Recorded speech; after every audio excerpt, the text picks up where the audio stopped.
Bene, innanzitutto buongiorno a tutti e benvenuti a questa conferenza stampa che vuole essere la conferenza stampa di presentazione dell'appuntamento che abbiamo col Cardinale Gianfranco Ravasi, un appuntamento davvero importante per la nostra città. Insomma, si tratta di un personaggio che tutti conoscete, che era venuto, tra l'altro abbiamo incontrato il Vescovo qualche giorno fa per pianificare. L'ultima volta che venne nel nostro territorio fu in occasione...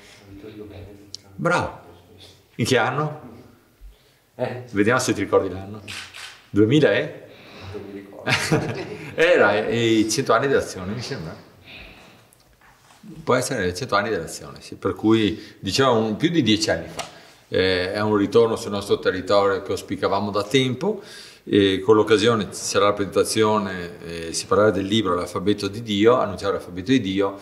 E io volevo ringraziare, poi passerò la parola a Cristina e a Paolo che diranno ovviamente altre cose che vanno a chiudere la conferenza stampa, ma il ringraziamento va a Dino Boffo innanzitutto, che tra l'altro sarà il moderatore di questo incontro. Siamo contenti che sia lui, anche per il rapporto personale che ha con il Cardinale Ravasi, siamo contenti che sia lui anche perché questo è l'ultimo appuntamento che chiude il ciclo di Lettori Inchiostro, un ciclo che ha avuto un successo che ci aspettavamo, ma dico va addirittura oltre le nostre aspettative, sia di pubblico che di critica, per cui una rassegna veramente che ha dato lustro alla città.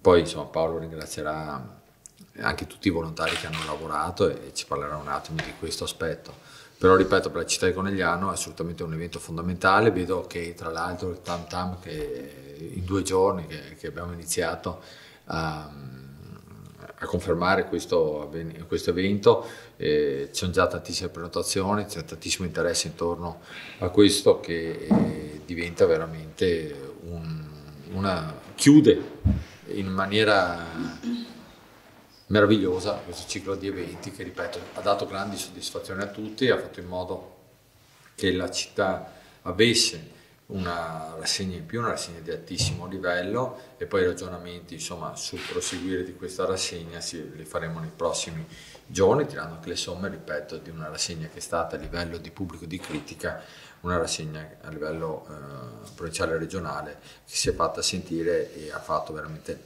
la differenza. Io non aggiungo altro, ripeto, invito tutti venerdì 3 maggio alle 20:45 a Dina Orsi, perché è un evento che succede poche volte, è veramente una cosa incredibile avere con il Cardinale Gianfranco Ravasi. Un ringraziamento va anche al Vescovo, perché ovviamente l'invito è stato fatto da parte nostra, ma è stato fatto anche da parte sua, ci ha confermato, questo ci fa enormemente piacere la sua presenza in quella serata, per cui insomma anche lui dirà qualcosa in quella sede. Ecco, io non aggiungo altro, do la parola a Cristina e poi a Paolo per chiudere la conferenza stampa. Comunque grazie ai giornalisti anche per l'attenzione che hanno avuto. Faremo, penso, a breve anche un punto della situazione con una rassegna stampa di chiusura in cui mostreremo anche tutte le immagini di come sono andati questi eventi qua, per fare il punto della situazione, perché ripeto è stato veramente una bella avventura. A me il compito di introdurre il Cardinale Ravasi, peraltro notissimo. Permettetemi di leggere una brevissima biografia. Gianfranco Ravasi, presidente del Pontificio Consiglio della Cultura e della Pontificia Commissione di Archeologia Sacra, già prefetto della Biblioteca Pinacoteca Ambrosiana di Milano e docente di esegesi dell'Antico Testamento alla Facoltà Teologica dell'Italia Settentrionale. È autore di circa 150 libri e collaboratore di importantissime testate.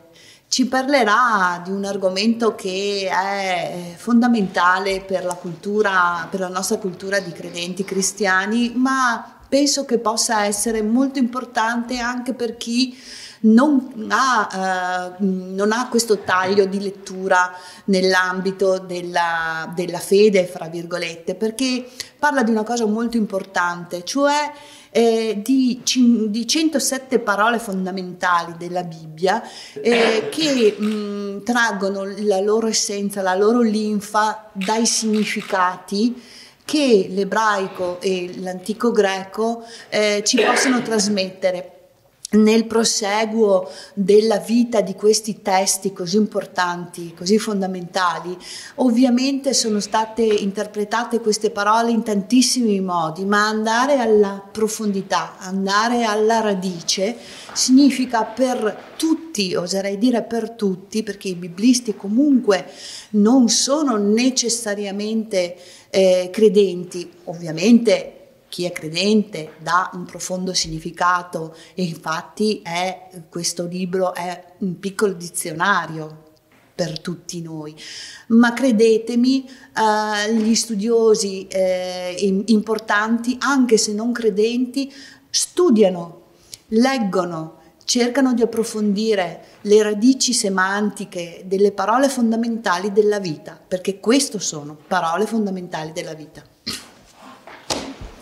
Grazie Cristina, do la parola a Paolo che tra l'altro sarà anche il presentatore della serata del 3 maggio, per cui Paolo, grazie intanto, ringrazio te per ringraziare tutti coloro che hanno collaborato, tra l'altro in maniera assolutamente volontaria, proprio da volontari, nel costruire dal basso e affidando poi all'amministrazione comunale l'esecuzione di questa rassegna. Grazie, perché è una dimostrazione, a parte la tua, una dimostrazione di veramente di voglia di spingere dal basso una serie di iniziative e raccogliere dal territorio le istanze di quello che deve essere anche a livello culturale, come sta facendo Cristina, il livello della città che si sta alzando.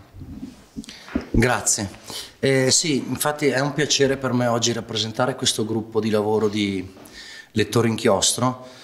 E inizio subito ringraziando effettivamente sia l'assessore Sardi che il sindaco Chies per il supporto che abbiamo avuto durante questo percorso che è iniziato a settembre dello scorso anno e ringrazio ovviamente tutti i miei colleghi che hanno lavorato alacremente.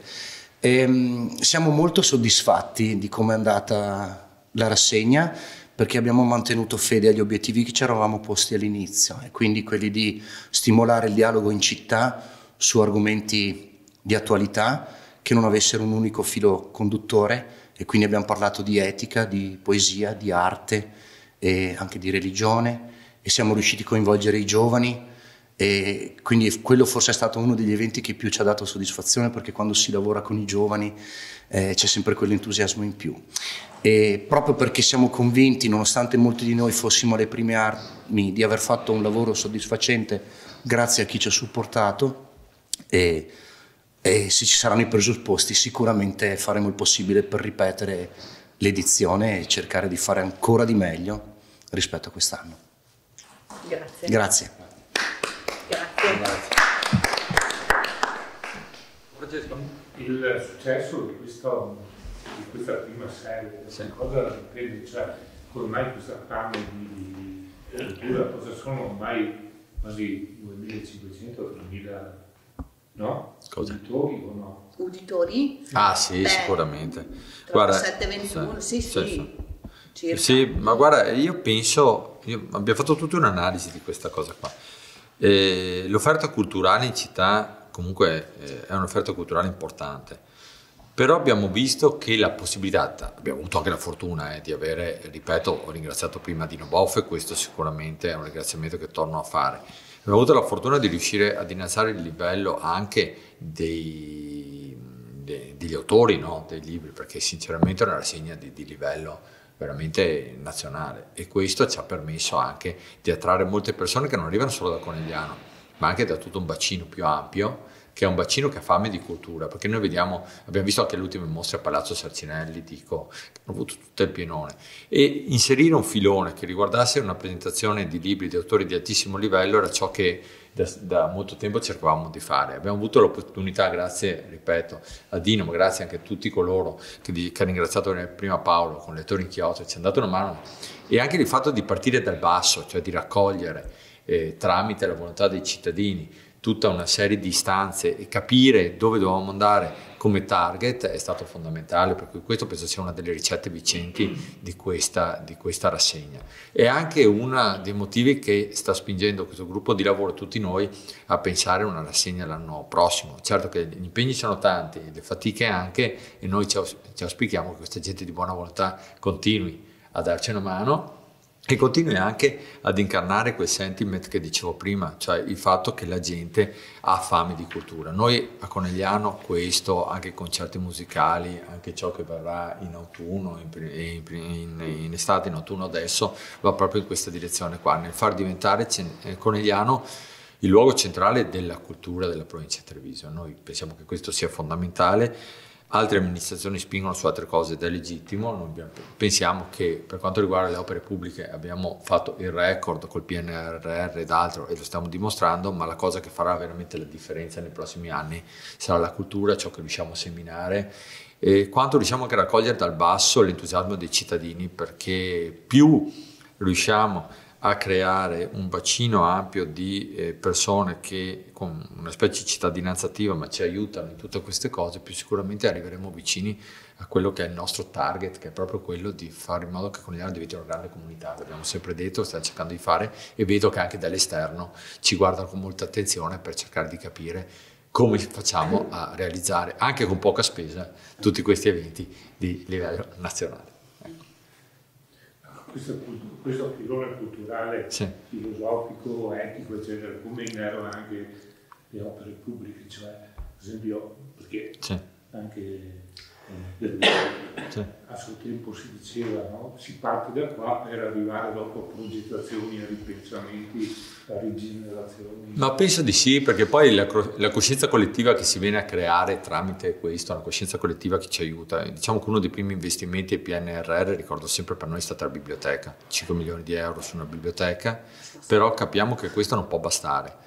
Cioè, nel senso, noi avremo una grande biblioteca, pensiamo anche che il giardino di fronte a San Martino diventi anche quello spazio pubblico, quell'agorà, cioè per chi studia, eccetera, che oggi manca, perché noi vorremmo la biblioteca da un lato della strada, la strada che va dal ponte di San Martino alla rotatoria praticamente 20 all'ora, e il giardino che diventi una sorta di pensatoio dove la gente possa stare e riqualificare completamente il quartiere.